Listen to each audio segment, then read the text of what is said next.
everyone.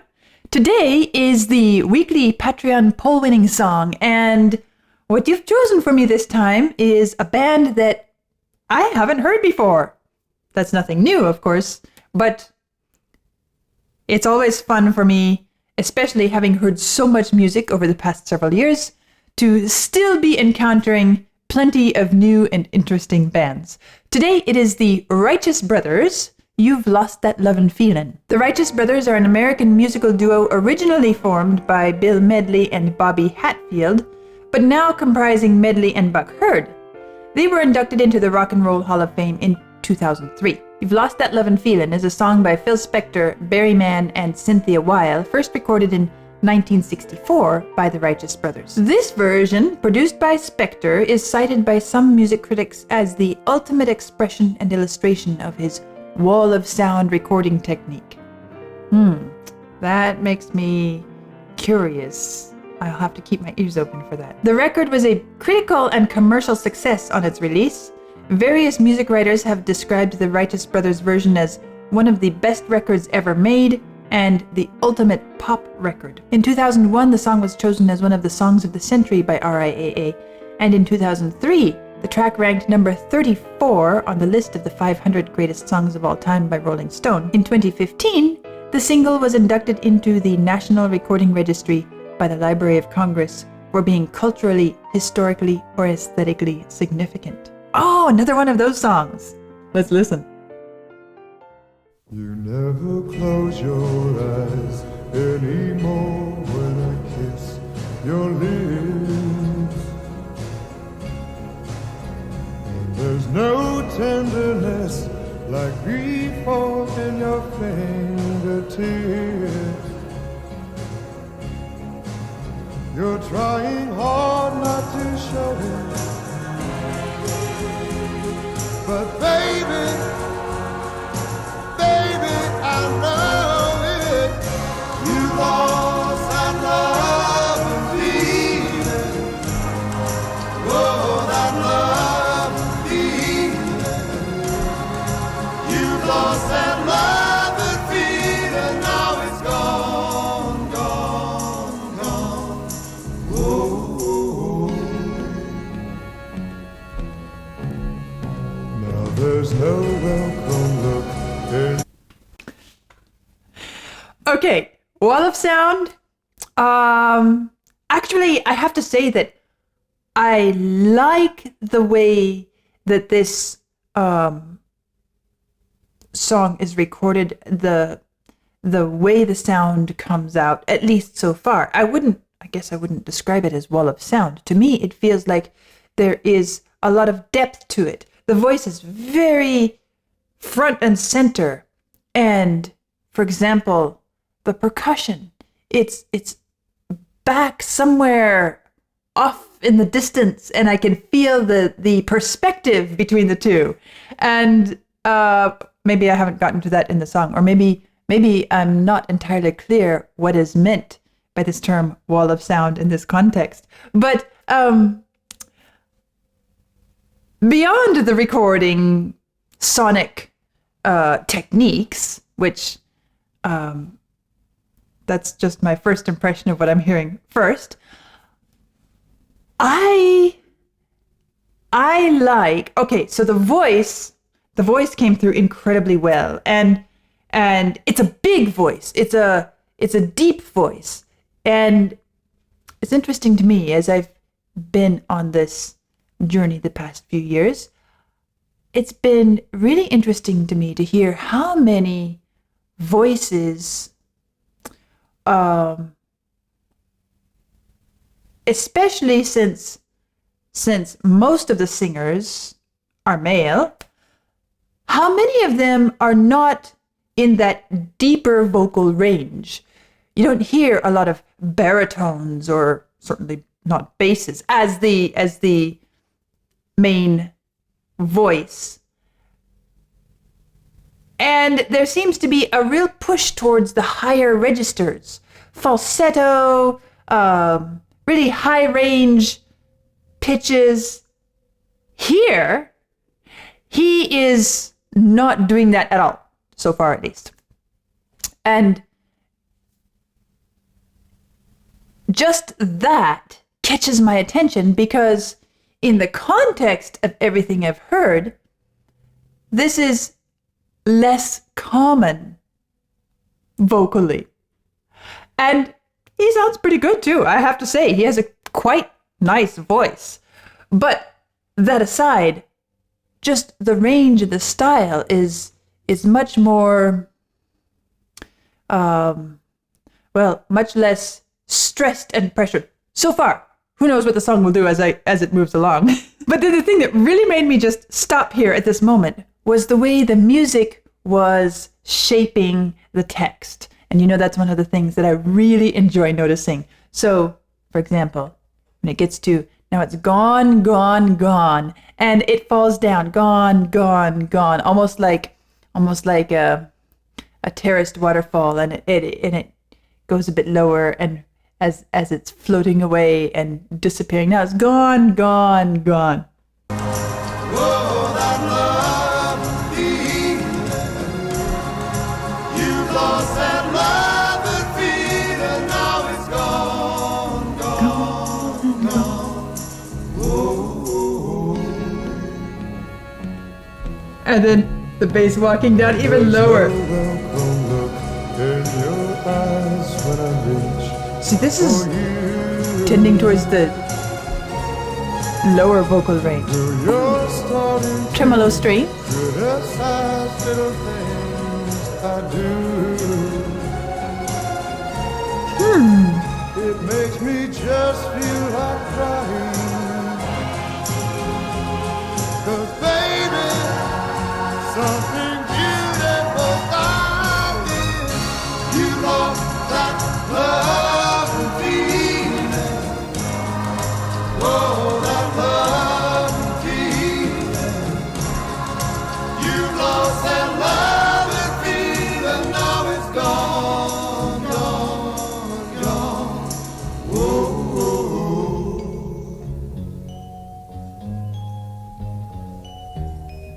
Baby, baby, I'd get down on. It's so strange to me because this is not at all a Russian folk song. Neither is it an Asian style musical ensemble. But there's something about the atmosphere, the mood, that makes me think of some Eastern European song of loss, or even some, like this portion here. I'm thinking, is this some sort of maybe not operatic? It has a staged feeling. Maybe I'm tending more towards ballet. Let's say the Nutcracker or Swan Lake or something like that. Kind of Tchaikovsky-esque feeling. And I think it has to do with several things. One is the melody and the way the whole thing is shaped around this melody, but it's not just the melody, it's the instrumental sonic choices, colors and textures as well. Those tremolo strings, the sort of shivering and fragile and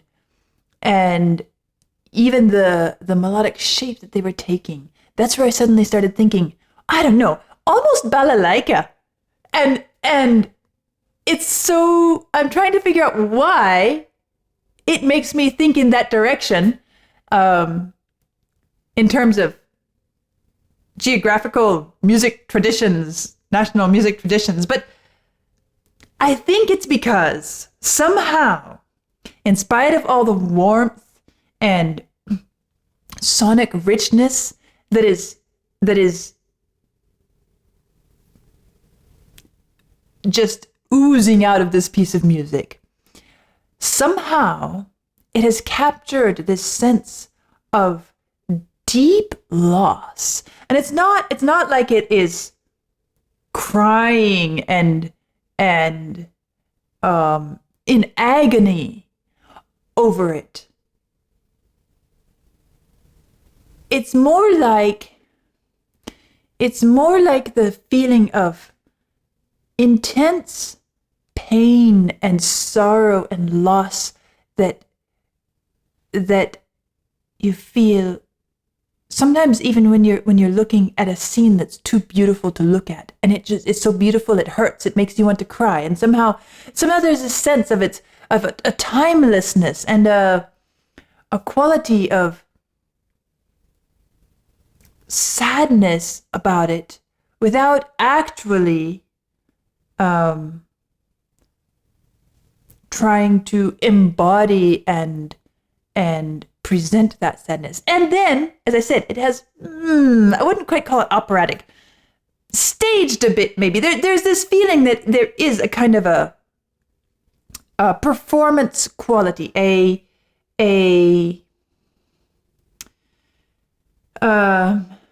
this is not the kind of music that feels like it just comes out of an ordinary everyday experience. It's too developed, it's too polished, it's too well shaped to feel like it just, let's say, an old blues song or something. It doesn't have that sort of organic feel of just emanating from one's own life. It feels more like it is a piece of art that has been created to express this, which again takes me to something like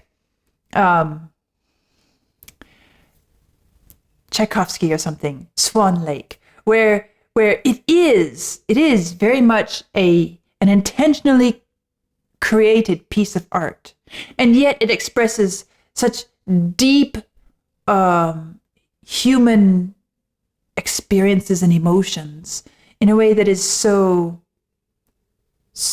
poignant. And I guess that is kind of what I'm feeling as I listen to this piece of music.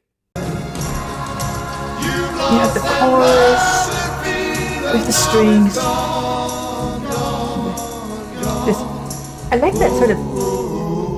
that sort of buzzy drone there. It's almost a sort of Asian bing, bing, bing, bing. Almost like a traditional instrument. And then baby, I'd get down on my knees for you. And here comes the voices in the background If you again. would only love me like you used to do, yeah. We had a love, I like the way a love you don't find every day. So don't let it slip away. Baby, I beg you please, I need your love, I need your love. Yeah, bring it on back, bring it on back, bring back that love and feeling. Oh, that love and feeling. Bring back that love and feeling, 'cause it's gone. there's that buzz again. And I can't go. And that almost funereal drum in the background, muffled drum. Bring back that love and feeling. The strings.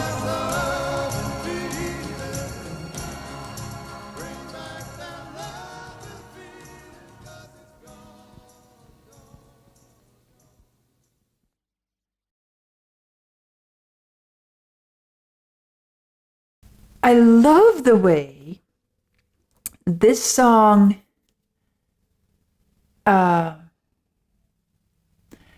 manages to convey this feeling of tragedy without being terribly tragic itself. It's one of those tricky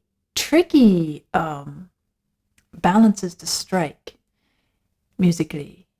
And it, because usually when we're trying to express emotion, we want people to feel, to hear what we have within us. This isn't just trying to pour it all out in front of us, or to overwhelm us, to wrap us up in someone else's experience, someone else's emotional world. It's instead, it is setting the stage and inviting you to step up close and to look at all the details.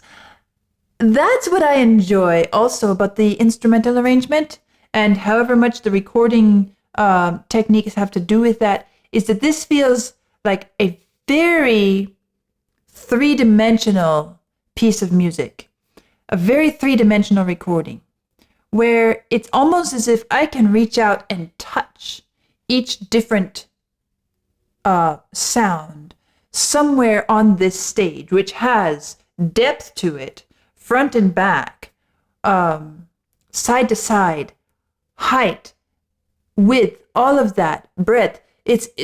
And then each sonic element has its own shape within the location of the stage on which it's set. So if I reach back to the drums, and I can almost physically feel the drums. If I reach towards the strings, I can almost touch that line of violin melody that's being played by those instruments. If I go for that buzzy bass line, it's down there. It's where I can actually take hold of it and feel the vibration of it. Now, I know sometimes when I talk like this, people wonder, are you synesthetic? No, I'm not. But it's this sort of really vivid imagination and sense that I get. And I think that because it's not some highly unusual capacity I have. It's just because I am allowing myself to respond and to feel the music. And I think many of you, if not most of you, perhaps even all of you to some extent or other, can relate to this, because music and sound has such a powerful effect on us emotionally, psychologically, but also physically.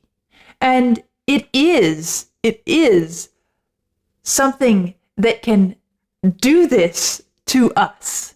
And the clarity of this recording is what fascinates me, because the piece itself is incredibly beautiful. And as I said, it has, even though it's not at all in an Eastern European style or an Asian style, it's not built on those music traditions.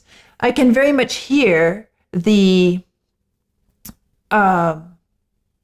even although I said not blues earlier, I can hear a blues influence in the singing style, all of that. But it hits me in that very